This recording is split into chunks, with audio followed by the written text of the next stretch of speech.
Extract 1. Questions 1 to 12. For questions 1 to 12, complete the following notes with a word or short phrase. You now have 30 seconds to look at the notes. You hear a doctor talking to a patient.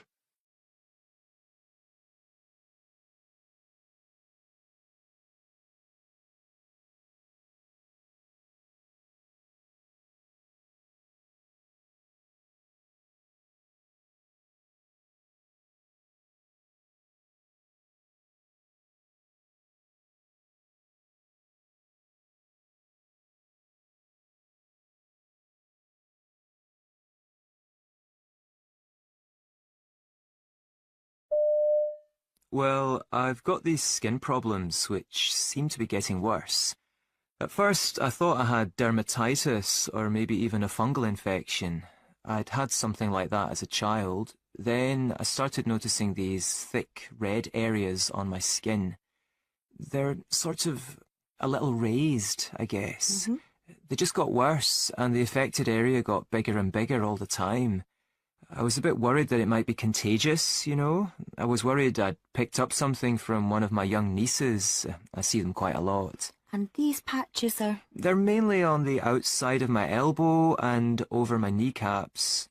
Oh, and on my neck. Right. I've been wearing long-sleeved shirts and jeans to cover them up, but I can't hide those, so everyone can see them. They're also very painful. Sometimes it feels as if my skin's burning. It's very itchy as well. I try not to scratch it, but it's almost impossible, especially at night. Sometimes it's so bad that I find it hard to get comfortable and I can't sleep. It leaves me tired most of the time, and that has an impact on my work during the day, quite apart from the embarrassment of the symptoms themselves. I'm a tour guide, you see, so I'm very much in the public eye. Yes, I imagine that it's been difficult for you. Have you tried taking anything? Well, I tried to fix the problem myself at first. I bought some cream from the pharmacy to see if that would help. Sorry, I can't remember what it was called. That's okay. It didn't do any good anyway. So I tried a non-allergenic soap, but that didn't make any difference either. I just want to get something which will clear this up. Yes, I understand. Are there any other health issues I should know about? Maybe when you were a child? Not really. I used to get acne as a teenager, but no worse than anybody else, and it cleared up by itself, really. At the time, you're very aware of these things, aren't you? But I haven't had any other problems like that. But there was something else that I didn't tell my GP about. I'd forgotten about it because I hadn't been to see her about it. I went away on holiday with a friend the summer before last, and we managed to pick up scabies from one of the cheap hostels we stayed in. Right. I was covered in a rash. It was extremely irritating at night. Now I think about it, it was all over my body, especially around my midriff. It looked like I was covered in little pimples. Fortunately, we got rid of it using a lotion from the pharmacy, but I never mentioned it to my doctor. I see. And any other health problems? Oh, I did have a bladder infection a while ago, last year I think, but I haven't had any problems since then. Do you think that could have caused my current problem? I shouldn't think so. You're probably aware that this is quite common, and I noticed that your GP sent away a urine sample for testing before referring you to me. The results are quite normal, so I wouldn't be concerned at all. Well, that's something, I suppose. Okay, well, as you say, it's different from your current symptoms. What about the effect your current problem is having on your general mood? I'm just sick of dealing with this. It's really knocked my self-confidence a lot and affected my body image so that I don't go out much anymore. I have to go out to work, obviously, but I sort of keep away from people as much as I can. I think because everyone can see I've got a problem, it's stopped me from doing things like playing sport or swimming. I feel lonely most of the time and a bit depressed, if I'm honest. I'm also concerned that I haven't started any treatment at all. I'm hoping that it's not too late now. I can appreciate your concerns. Now, what I'd like to do is give you a skin biopsy as soon as possible to see exactly what's going on. I think we can book you in for that early next week. Once we get the results, I'll be able to get you started on some...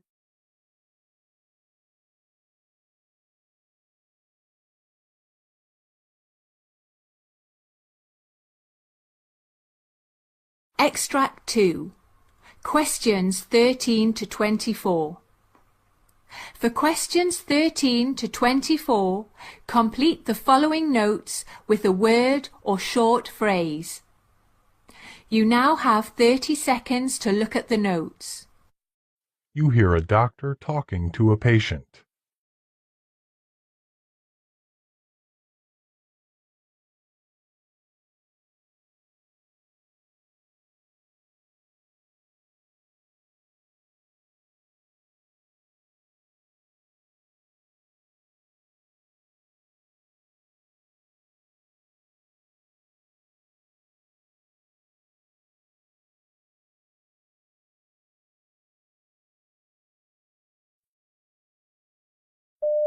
So I have your notes from the sports medicine clinic, and it looks as if you've had quite a few problems in recent years. Yeah. Would you like to talk me through them? Okay, well, the first time I got hurt was 2 years ago. I took a fall while I was rollerblading and I hurt my right wrist here on the side. So I didn't do anything right away, but next day I went and saw the doctor and they gave me an x-ray, but they said they couldn't see anything wrong and they just gave me some exercises to do. Right. Then a year ago, I hurt my right shoulder here when I came off my snowboard and hurt myself. That's never really gotten better. And I understand you've had about 10 visits to the clinic over the last 2 years. So that's your right wrist and shoulder? Mm-hmm. And other joints, too. Tell me about this pain in your shoulder. Is there anything that makes it feel worse? Well, I like to do a lot of exercise, but that definitely makes it worse. Like if I do a set of pull-ups in the gym or rowing, or if I'm using the free weights, pretty well any sort of exercise I do, I find the pain's pretty bad. Right. And it's not just when I'm in the gym, it's constant, all through the day. There's no fluctuation, so I never get a break from it. It's really got me down, and no one seems to know what to do about it. They've diagnosed various different things, and I have to lie on my left side at night, or the pain disturbs my sleep, so that's not easy. So, apart from that, are you generally in good health? I suppose so. But what I've noticed is that my right wrist sometimes feels cold, Okay. and there's no reason I can see for that. And the same for my left knee. It suddenly goes cold. It's very strange. When I told the doctor about that, he checked to see if the blood flow was okay, and it was. Right. And he asked if I felt any numbness there, but I don't. Okay.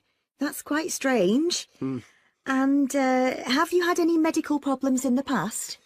Well, the only thing really is, I used to have really bad acne. It started when I was about 13, and I got it on my face, and then it spread to my back, and nothing I did seemed to have any effect on it. Like, first, my mom went to the pharmacy, and she got this stuff I rubbed on. I can't remember the name. It was something peroxide. Benzoyl peroxide? Yeah, that's it. But that didn't do any good, so my mom took me to the doctor, and he gave me antibiotics, and they didn't do much either. Then I read this article that said it can be caused by your diet, and you should cut out dairy products. So I did that for a bit, but it just got worse. And it got so I didn't want to go out or anything. So then my doctor referred me to the hospital, and I saw a dermatologist. She was really nice, and she prescribed me some stuff that was much stronger, and that did have an effect for a bit, but I got really dry lips, and they started cracking and bleeding. Okay. And another side effect, well, she said she wasn't sure it was due to the medication, but I think it was. Every so often, I started getting this awful depression. So, in the end, I stopped taking anything, and it seems to have sorted itself out. Yes, your skin looks fine now. Right, so let's have a look at this shoulder of yours. Can you take... That is the end of Part A. Now look at Part B. Part B. In this part of the test, you'll hear 6 different extracts. In each extract, you'll hear people talking in a different healthcare setting. For questions 25 to 30, choose the answer A, B or C, which fits best according to what you hear. You'll have time to read each question before you listen. Complete your answers as you listen. Now look at question 25.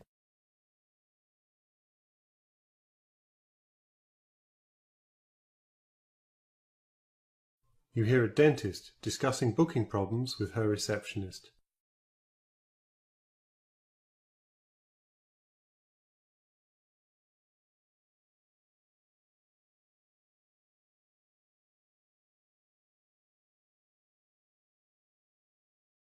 Hey Kieran, Mr. Lau just mentioned that he'd tried to reschedule his appointment yesterday, first online, and then when that didn't work, he called up. But apparently he couldn't reschedule. Any idea why?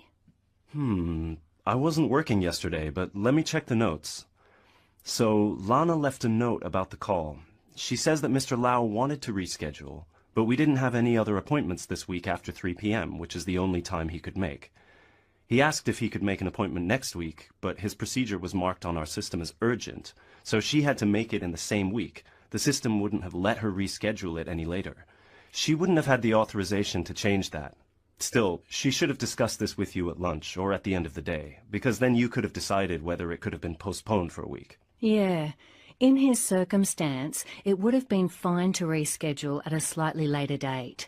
We should prevent something like this from happening again. You're right. I'll talk to her about it tomorrow, and I'll send out an email to everyone else so that they're aware.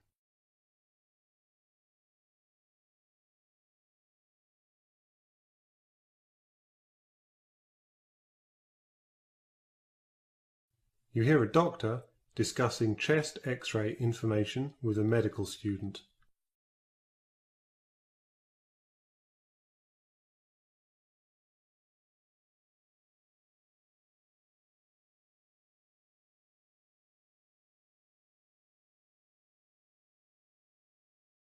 Hey, Dr. Yan, we've got the x-rays back from Mr. Regis in bed 8 from this morning.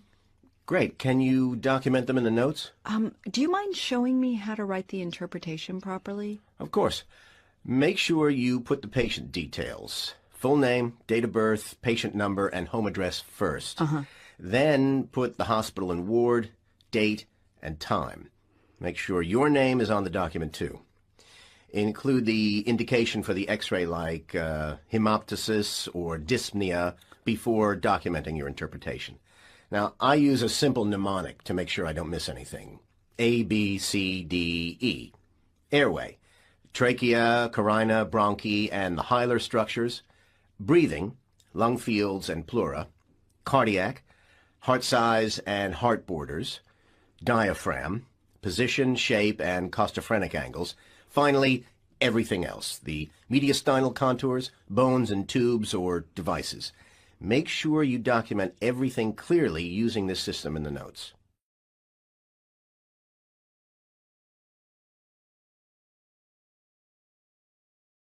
You hear an ENT surgeon talking to a colleague about cochlear implants.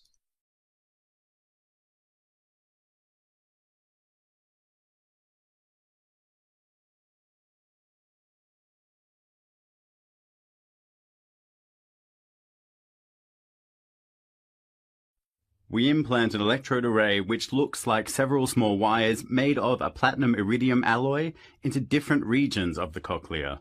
These metal wires conduct the electrical impulses generated from the microphone, which picks up sound from the environment and sends the signals to the electrode array through a transmitter. There's also a speech processor between the two that filters more important sounds so that the patient can hear people talking rather than other sounds. Right, okay, so does this restore hearing to normal levels? No. With the current technology, we're giving deaf people a good representation of sounds from the environment and help to understand speech. After surgery, patients undergo therapy to relearn the sense of hearing. Not everyone benefits from the device to the same extent. Right. You hear a GP talk about type 2 diabetes mellitus.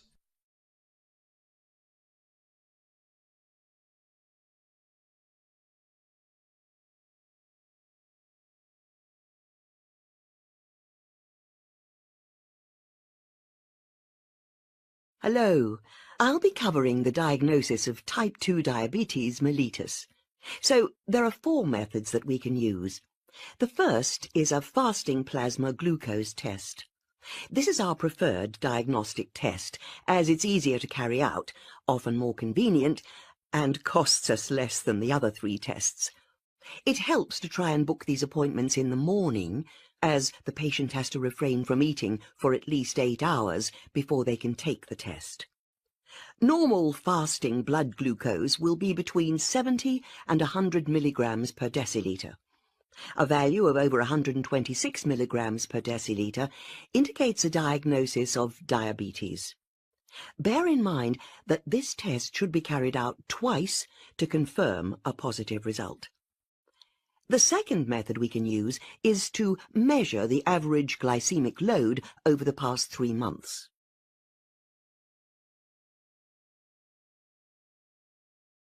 You hear a dentist talking to a patient with a chipped tooth.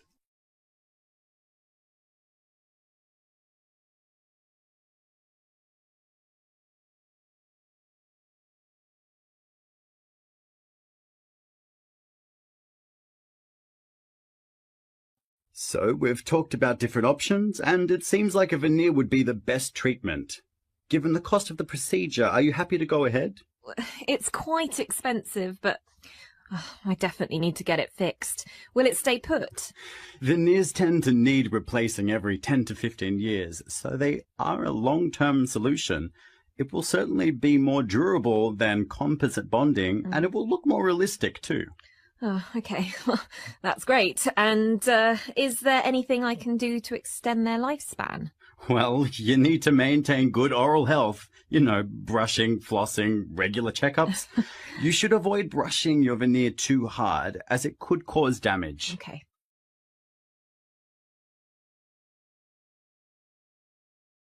You hear a podiatrist talking to a patient with fallen arches.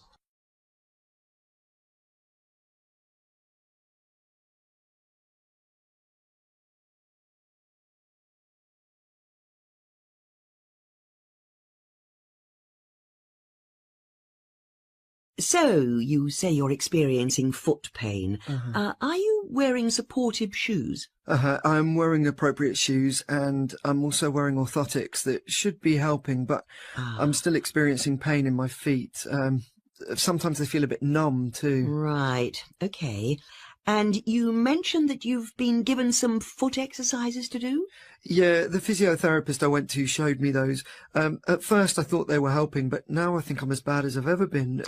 Is there anything else we can do?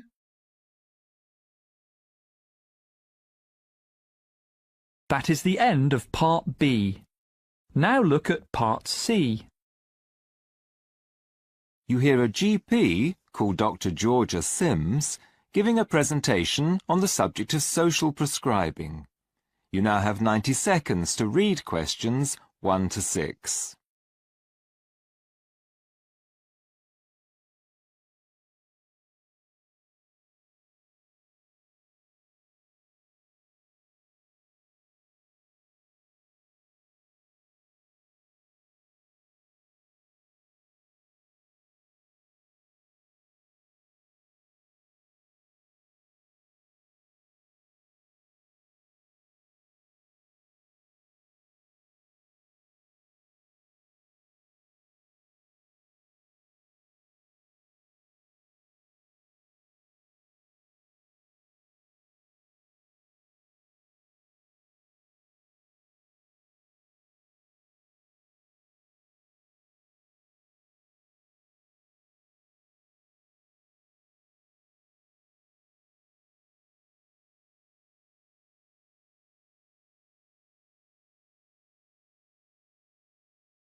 Hello, my name's Georgia Sims, and I'm a GP working at a practice in a small country town. My special interest is community mental health, and my presentation today is on the subject of what's called social prescribing. I've been involved in a community health project which has been using this and which seems to be making a difference to the well-being of some of my patients. The project was inspired by the recent initiative that encourages GPs to include social prescribing in a patient's therapy. GPs are now able to write a prescription that allows a patient to attend one of a number of activities, each of which focuses on sociability and the feeling of belonging to a community. The activities encourage patients to link in with non-medical sources of support in both indoor and outdoor contexts. When I first heard about social prescribing, I had some concerns, but I was still keen to explore how it might be of help to my patients who suffer from moderate levels of depression and anxiety. I identified 3 long-term patients who often spoke of loneliness and feelings of isolation, in addition to their mental health issues. But I was a little worried that the effect might be to reduce the input of GPs in patient care and cut back on the amount of direct contact GPs have with them. But after reading about various social prescribing projects that had been underway for a while, I realised this wasn't the case. Indeed, I began to see that my having the ability to prescribe a social activity would be helpful to my patients. Although there are several activities that lend themselves to social prescribing, like walking or singing in a community choir, I decided to go with a gardening project for several reasons. I'd already been contacted by the manager of a well-established community garden, which is tended by volunteers. Unfortunately, some volunteers had recently moved out of the area and more needed to be recruited.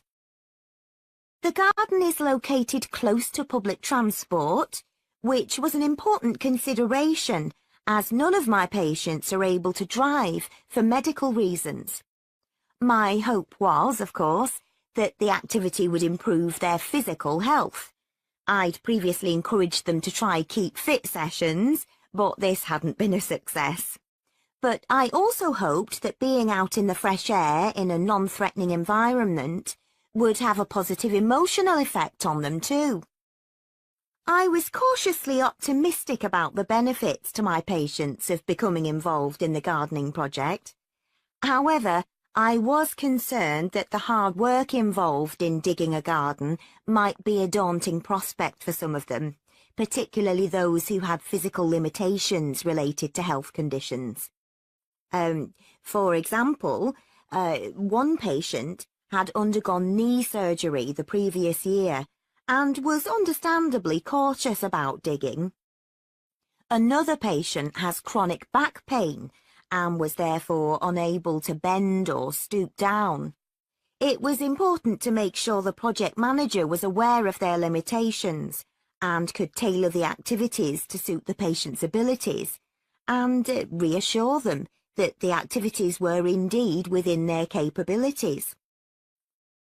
After the first month of the project, I spoke to each of the 3 participants individually and was pleased by their feedback. All reported that they were enjoying an enhanced sense of well-being. They all admitted that when I first talked to them about the gardening project, they'd not expected to enjoy being out in the fresh air as much as they eventually did. This was the most welcome news for me. All other attempts I'd made to get them involved in such activities had been unsuccessful.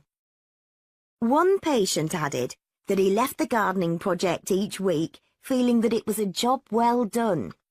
And I was very happy to hear that all 3 felt they had more self-confidence and felt that the future was brighter for them as a result of taking part. It all boded well for initiatives we might go on to set up.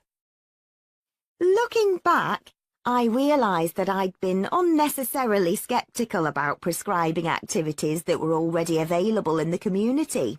After all, I'd reasoned, people have been able to join all sorts of community projects on their own for a long time. Why would a GP's prescription make a difference? Something that one patient said, however, brought home to me the value of social prescribing. When I asked him how he felt about being involved in the gardening project, he said, "Without your gentle push, I'd never have considered it." When I asked him to explain, he said that it was like any other prescription I gave him for his condition. He trusted my expertise and viewed my social prescription as another part of his treatment. This, above all, has convinced me that social prescribing is a valuable addition to a range of mental health therapies. Now look at Extract 2. You hear an interview with a physician called Dr. Tadita Hussain, who's talking about treating patients with cystic fibrosis. You now have 90 seconds to read questions 37 to 42.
Cystic fibrosis is a condition that causes mucus to be thicker and stickier than it should be.